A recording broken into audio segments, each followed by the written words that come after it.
अस्सलाम वालेकुम। उम्मीद करती हूँ आप सब खैरियत से होंगे। चलिए आज मैं आपको यहाँ बनाना सिखाऊंगी चिकन टिक्का शावरमा, जिसकी चिकन टिक्के की रेसिपी मैंने कल आपको दी थी। मसाला बनाना सिखाया था, टिक्का मसाला।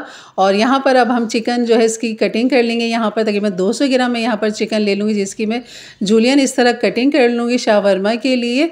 और इसको काट के इसको हमने टिक्का बनाना है। तो चलिए यहाँ पर मैंने 200 ग्राम कटिंग कर लिया। अब इसमें हमने टिक्का मसाला डालना है, जो होममेड मेरा मसाला है। और ये टिक्का मसाला मैंने शॉपर में करके रख लिया था। और यहाँ पर 2 टेबल स्पून मैंने डाल दिया है। और यहाँ पर दही डाल देंगे तकरीबन 2 टेबल स्पून। और यहाँ पर फिर मज़ीद हमने ज़र्दे का रंग डालना है। अदरक लहसुन मैंने यहाँ पर डालना है।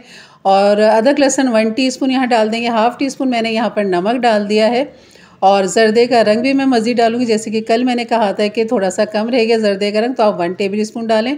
लेकिन यहाँ पर मैंने इसलिए हाफ़ टी स्पून से भी थोड़ा सा कम डाला और ये बेहतरीन कलर आ गया था। इसको मैरिनेट होने के लिए रख देंगे। अब बनाते हैं पीटा ब्रेड की डो, जिसके लिए मैंने यहाँ पर 1 पाव ले लिया था मैदा। और ये डाल दिया है 1/4 टीस्पून मीठा सोडा। और 1 टीस्पून डाल दिया है बेकिंग पाउडर। और 1/4 टीस्पून डाल दिया है इसमें नमक। और 1 टेबल स्पून यहाँ पर डाल दी है चीनी। और 1 टेबल स्पून यहाँ पर डाल दिया मैंने घी। इन सब को आपने खूब अच्छा सा पहले मिक्स करना है। फिर आपने इसको नॉर्मल आटे की तरह इसको गूंद लेना है, थोड़ा थोड़ा सा पानी डाल के। ना सॉफ्ट रखना है ना ज़्यादा सख्त रखना है, एक नॉर्मल आटा जैसे आप रोटी के लिए बनाते हैं। तो इस तरह आपने इस तरह नॉर्मल आटा गूंद के इसको रख देना है ढक के। अब ये हमारा चिकन मैरिनेट हो चुका है। यहाँ पर हमने 1 टेबल स्पून ऑयल के साथ इसको फ्राई कर लेना है। चिकन को पानी डालने की ज़रूरत नहीं है, बहुत अच्छा मैरिनेट हुआ हुआ है। दही के पानी से, अपने पानी से ही बेहतरीन पक जाएगा। जो सब्जियाँ इसमें जाएंगी, जिसमें गाजर मैंने 2 टेबल स्पून के हिसाब से जूलियन कटिंग करके डाल दिया। और आधी शिमला मिर्च है और थोड़ी सी गोभी है, हाफ़ कप से भी कम। चिकन गलने के बाद आप ये सब्जियां डालें, मिक्स करें और ये हमारी फिलिंग तैयार है। इसको भी अब हम एक तरफ रखें। अब इसकी सॉस हमने तैयार करनी है शावरमा की। केचप आप ले लें। और ये मायोनीज़ है, तकरीबन 3 टेबल स्पून है। और लहसुन मैंने 3 से 4 ले लिए, जिसको मैंने कूट लिया था। इस तरह शॉपर में रख के इस तरह हैमर के साथ कूट लिया था। और इसको मैं डाल दूँगी यहाँ पर मायोनीज़ के अंदर। मायोनीज़ में डाल देंगे सिरका 1 table spoon, half tea spoon कुटी हुई काली मिर्च डाल देंगे, चुटकी नमक डाल देंगे। इनको करेंगे मिक्स। ये फिलिंग हमारी तैयार है। और जो हमने आटा गूंदा था उसके मैंने 4 पेड़े बना ली। हमारी 4 पीटा ब्रेड बनेगी यहाँ पर इस तरह। और आँच जो आपने हल्की रखनी, बिल्कुल दम वाली आँच पे आपने पकाना है, तेज़ आँच पे नहीं पकाना। और आपने उसे पलटते रहना है और आगे पीछे पलटते रहें, उसको सेकते रहें इस तरह।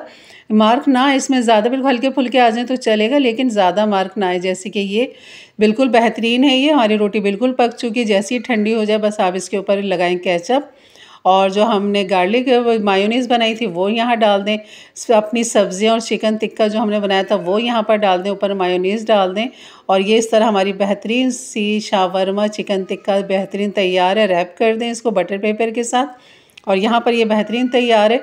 और अगर किसी ने चिकन टिक्का मसाला नहीं देखा तो मैं आई बेल के बटन पे या एंड स्क्रीन पे मैं उसकी रेसिपी लगा दूँगी, तो ज़रूर देखिएगा। अपने ईद बकरीद के लिए आप बनाकर रखें, अपनी दावतों के लिए टिक्का मसाला बनाकर रखें। होममेड बिल्कुल बेहतरीन तैयार है। अगर मेरे चैनल पर नए हैं तो ज़रूर सब्सक्राइब कर दें, ताकि इस तरह की मुनफरिद रेसिपी आपको मिलती रहे। घर के उम्दा मसाले, साफ़ सुथरा मसाले आपको मिलते रहेंगे इंशाअल्लाह। बहुत सारी रेसिपी है जो आपको देनी है, तो मेरे चैनल से जुड़े रहिए ताकि आपको इस तरह की रेसिपी मिल सके। तो यकीनन ये वीडियो अच्छी लगी तो लाइक कर दीजिएगा। मेरे चैनल पे नए हैं तो ज़रूर सब्सक्राइब कर दें, बेल के बटन को क्लिक कर दें, ऑल के बटन को प्रेस कर दें। इजाज़त दीजिए, अपना ख्याल रखें। अल्लाह हाफिज़।